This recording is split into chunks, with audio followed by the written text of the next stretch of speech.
For press review now, we're going to start with what is our top story this morning, the results of the New Hampshire primary. Erin's been having a look at what the papers have to say, Erin. That's right. Thank you, Stuart. Well, for the Washington Post, Donald Trump's victory over Nikki Haley means it's all but over. That's one of five takeaways that the paper has today. The Post says that her loss means that she's short of a good argument now of how this race may still be competitive. Another major takeaway, though, is that, at least according to the Washington Post, it may be a bad sign for Trump that people did still nonetheless come out and show up and vote for Nikki Haley, even though many of them said that they weren't particularly enthusiastic about her. The Washington Post says that that really amounts to a protest vote that's not negligible and suggests that Trump really will have some work to do in garnering support from doubtful voters after the primaries are over. Now, in an op-ed for the New York Times, there's a similar point made. It says that Donald Trump may have obtained over 54% of the vote in that state, and that shows his strong grip on the GOP indeed. But the editorialist argues that it's still also small enough to expose some meaningful discontent in the Republican Party. He goes on to say that New Hampshire then shows us that Donald Trump's party is indeed fractured, and fractured parties do often struggle to go on to win the White House. For The Guardian, though, I chose this piece because it's somewhat of a different take. This paper says that given that Trump is the first non-incumbent Republican to win both in Iowa and in New Hampshire, the other candidates essentially never had a chance. The British paper arguing that unlike the others, that the Republican Party does still clearly belong to the president, and given Biden's, I quote, age, his dull speeches, and his mantra of democracy being on the line, essentially falling flat, this means that Trump could this time essentially garner plurality, if not an outright majority of a popular vote. Let's come to France for this next story. The lower house of Parliament here today is going to begin debating a bill that would enshrine the right to abortion in the Constitution. Yeah, but as Libération suggests today, it's looking like it may be a harder battle than the government had perhaps anticipated.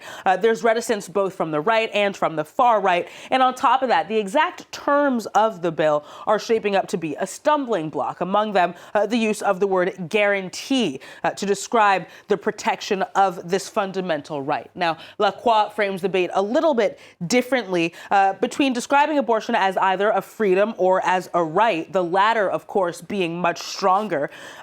For the right-wing bloc in France, because abortion rights are not under threat in France, there's no need to go so far. They fear that the creation of what would essentially be an enforceable right would disturb the balance then between the rights of pregnant women and the rights of unborn children. That is for the right wing here in France. Now, Humanité, a left-wing paper, of course, does not exactly agree that abortion is not under threat in France. The paper pointing out that access to the procedure is really unequal depending on where you are in the territory, especially due to the closure of reproductive health centers and restrictions as well on the number of maternity hospitals. The paper reminding readers that this can force women to travel as many as 100, even 200 kilometers far away from their homes in order to get abortions. Another French-linked story for you now. France's relationship to its last major ally in the Sahel region of northern Africa. Yes, the president of the transition in Chad, Mohamed Idriss Déby Itno, is in Moscow now, where he's expected to be meeting with his Russian counterpart, that's Vladimir Putin.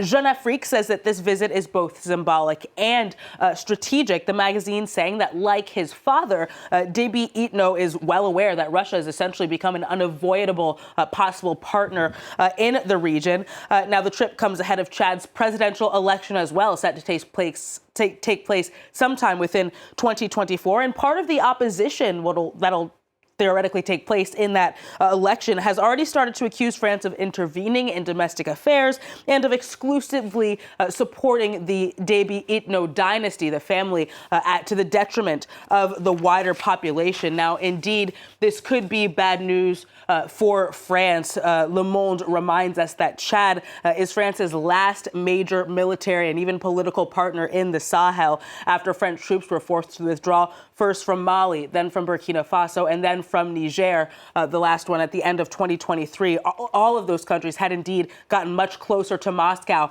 at around the same time.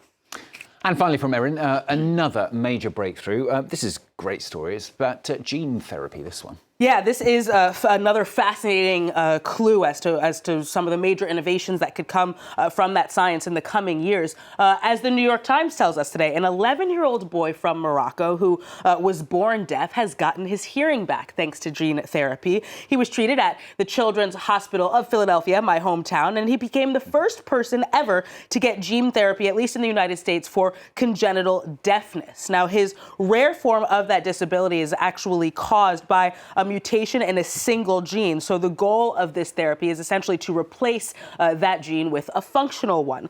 Now, the young boy told reporters last week that there's no sound he doesn't like, and Stuart, he may not be the last one to benefit from it. Researchers are hoping to expand this particular study to 6 different centers across the United States, while other studies are taking place in Europe and China. It's worth mentioning that the disability that he has affects some 200,000 people worldwide. So certainly a hefty portion of people, not an insignificant in any case portion of people that could benefit from this innovation. That is amazing. Imagine going 10 years without being able to hear anything and then being able to. Fascinating. Thanks so much, Erin Nikki Haley, with the papers for us here on France 24.